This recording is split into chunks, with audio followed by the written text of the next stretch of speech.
Hello and welcome to a brand new series of Take on Tomorrow, the podcast from PwC's management publication, Strategy and Business. I'm Lizzie O'Leary, a journalist in New York. And I'm Aisha Hazarika, a writer and broadcaster based in London.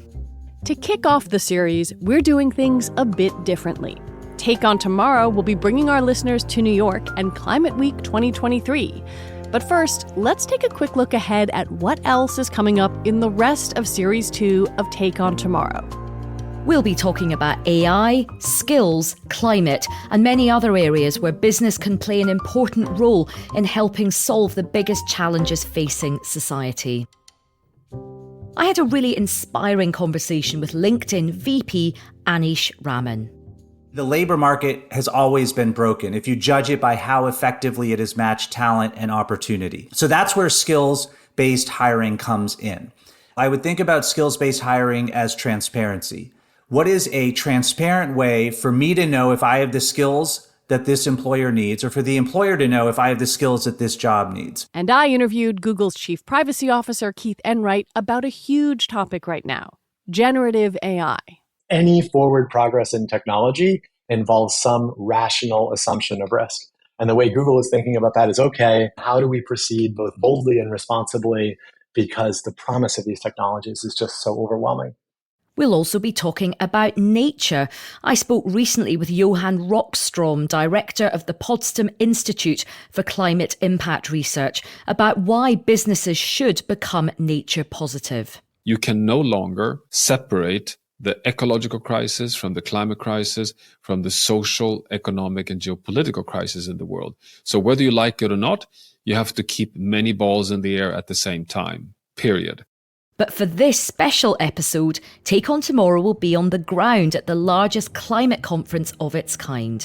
That's right. PwC's Sarah Von Fischer is at Climate Week for us and is going to talk to her colleague Will Jackson Moore about what he's hearing as he participates in Climate Week, as well as uncover some of the challenges and opportunities for businesses that get it right.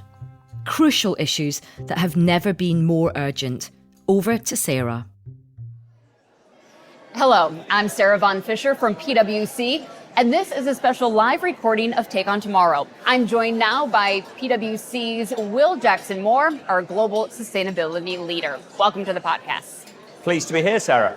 So, Will, I want to start off with a question about, what it's been like to be here at Climate Week. What's the feeling on the ground here? I think if I compare the kind of feeling on the ground to maybe last year, is a recognition still that we absolutely aren't moving fast enough and we need to accelerate, but maybe some glimmers of hope as well. I'm hearing, particularly in the renewable energy space, just the pace of acceleration of deployment of renewable energy solutions around the world is going probably faster than people thought. So that's kind of part of that curve. And I think we often overestimate the initial pace of change and underestimate the medium-term pace of change. And I think we're starting to see that now. But as I said, we are reaching some of those kind of vital tipping points. I think 1.5 is going to be super challenging unless we really move quickly. And the other takeaway is kind of the conversations around technology, some really interesting discussions there. Yeah, and the theme this year from Climate Group is we can, we will, which sounds really optimistic, but is that what you've been hearing as you've been in sessions and talking with people here?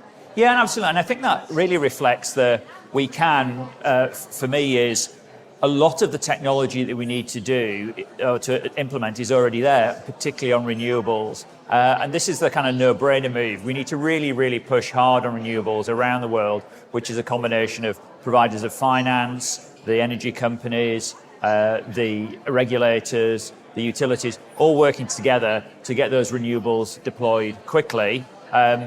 As we approach and come up with concepts to deal with the hard-to-abate areas. I mean, combined with, we need to do a lot around the energy demand side. If you think about a lot of the conversations we have, it's typically supply side. How do we decarbonize electricity supply and energy supply? You hear a lot less discussion around how do we use energy more efficiently? And so I am hearing more around that energy demand management, which is absolutely crucial for us. Yeah, and we'll talk about that a bit more, but the other half of the slogan is we will, and so that's sort of the actions to be taken. The people in this room, They will. It's the people who aren't in the room, which is the challenge, because, as I say, there are some solutions, and we need to drive change. So I think we are the catalyst of change. We're the lucky ones who come to hear the really high quality speakers, but we've got to go and disseminate that and drive action in not just our work environment, I think the whole kind of ecosystem that we live in. I want to switch gears a little bit and talk about regulation. We've had this conversation before that maybe, large corporations actually want more regulations. Tell us more about that, maybe when it comes to climate. Is that something that you're hearing as well? Yeah, absolutely. I mean, it's a highly unusual situation where you hear big corporations saying, we would like to see more regulation. I think they are kind of quite measured in what they say about where they would like additional regulation, but it's specifically around climate. And I think the reason for that is the corporates who are here are generally the front runners. They get this. They're ahead of the regulation. They're ahead of government. They are really wanting to drive change, not only through their own organisations, but they're kind of the more challenging Scope 3 emissions in their supply chains. And they're doing it, often at a cost disadvantage to their rivals who aren't here in the room, and therefore they see regulation as a way of driving change more quickly, but they aren't just being entirely altruistic. It gives them a competitive advantage because they're already ahead of it. All right, well, I want to talk a little bit about a roundtable that you co-hosted, and it's called How to Navigate the Messy Middle to Accelerate Decarbonization Today. And it's kind of an interesting concept, this messy middle. It maybe means different things to different people about how you think of it, but what would you say the messy middle is? And tell us a little bit about that discussion. Yeah, no, I mean, I think there's a few different ways to interpret it. I mean, one lens for me is the fact that in terms of the climate agenda, historically, it's kind of been either a CEO conversation because they're responsible for kind of medium-term strategy, or a chief sustainability officer kind of responsibility because that's kind of in their job description. However, what's happening now is it's moving right across the C-suite, because in order to drive change, the whole organisation has got to be bought into it. And that kind of messy middle between the chief exec and the chief sustainability officer is a big area of focus. And it's really driving a change for the role of the chief sustainability officer. They're no longer seen as the person who's kind of like responsible for it. Their job is now to basically educate the whole C-suite and their teams in order to drive change and support those C-suite members in driving the change down their own kind of sub-organisations. Because it's great that you get, say, a chief operating officer brought in. They've got to get all their plant managers and their line managers and their supply chain as well. And that's kind of this, for me, this concept of the messy middle brings it together. And during that panel discussion, were there any key takeaways that you got? Did other people feel like they were caught too, maybe in the messy middle at this point? The big takeaway was demand side. A lot of the conversations we hear about supply side, it's about renewables, replacing fossil fuels. The best decarbonisation is not to use energy in the first place. And that efficiency is a huge opportunity. Many organisations are easily going to save 10, 20, 30% of their energy just by using existing systems, technology more efficiently. That's before you then get to the kind of light CapEx opportunities to reduce. And then beyond that, the kind of harder to abate, which does require some more significant CapEx. So that kind of three-tier approach really resonated for me in the discussion. What's keeping companies maybe stuck from doing that, or why aren't they able to do that more easily? Yeah. There's lots of excuses, but basically there is no good reason why companies cannot be more energy efficient. It's typically because it isn't high up the agenda. People are usually more interested in launching new products, building new factories, moving into new markets. Kind of energy efficiency is not seen as particularly sexy. If you talk to most COOs, they all have energy reduction plans kind of in the cupboard, on the drawing board. They just haven't been implemented. One of the things that came out of the discussion is, should large energy users have a chief energy officer whose job is to drive energy efficiency? There's some pluses and minuses of that, but I think it's a really interesting debate to have with big organizations. And I think that it actually does make business sense to do it, right? I mean, it can be a cost savings or even making money. Cost out is carbon out. The less energy you use, it improves your profitability, improves your CO2 footprint. But we had an example from one large corporate who'd entered into some virtual power agreements, and they were making millions of dollars a year through putting in place those clean energy schemes. So, yeah, no, it absolutely doesn't need to be its profit or its decarbonisation. The most sophisticated organizations are driving both in parallel. We've touched on it a little bit, but what about the opportunities for businesses that get it right, the ones that make those bolder moves a little bit earlier? That ties into this kind of whole debate around whether management teams who focus on this are meeting their fiduciary duties of driving profitability. For me, the two things are not divorced. You don't have a value plan over here and a sustainability plan over here. The two are inextricably linked. You have a strategy, a business plan, a value creation plan that is sustainable, creating sustainable value.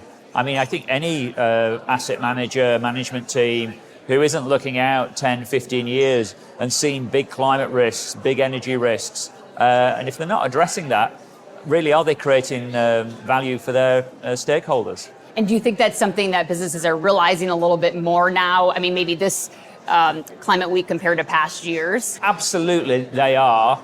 Are enough of them recognizing it and enough of them moving quickly enough? No, but absolutely it's going higher and higher up the business agenda. And I think it's going up everybody's agenda.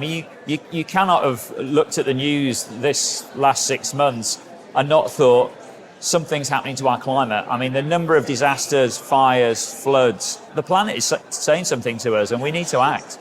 So tell me a little bit about some of the new technologies that are maybe moving things along. Yeah, I know. Technology has a vital role to play. And I think what you're starting to see is some of the technologies around renewables, batteries, mobility, they're starting to get more mature now. So they're kind of moving out of the venture capital phase, more into the growth and the mainstream investment phase. Yes, there'll always be big investment into battery technology to drive efficiency and so on. So it's not like it's done. But what I mean is, as a concept, people are kind of understanding that more now. And I think that allows them more investment into those really harder to abate areas. We're starting to see green steel investment. We're starting to see technologies around cement, for example. I think the next wave is going to really be into chemicals. Chemicals very kind of dependent on the hydrocarbon chains, but the more that we challenge people to come up with chemical solutions that aren't as dependent on hydrocarbons, I think it's got to be the next kind of frontier. What's your summary of what you will be thinking about as you wrap up here and go to your daily life and your daily job? I'll go away with a degree of optimism around the acceleration in clean energy. So that for me is probably the biggest positive. All right. Well, thank you so much, Will, for joining us here on Take On Tomorrow. We really appreciate it. Thanks, Sarah. And that's it for this special episode of Take On Tomorrow, recorded live at Climate Week here in New York.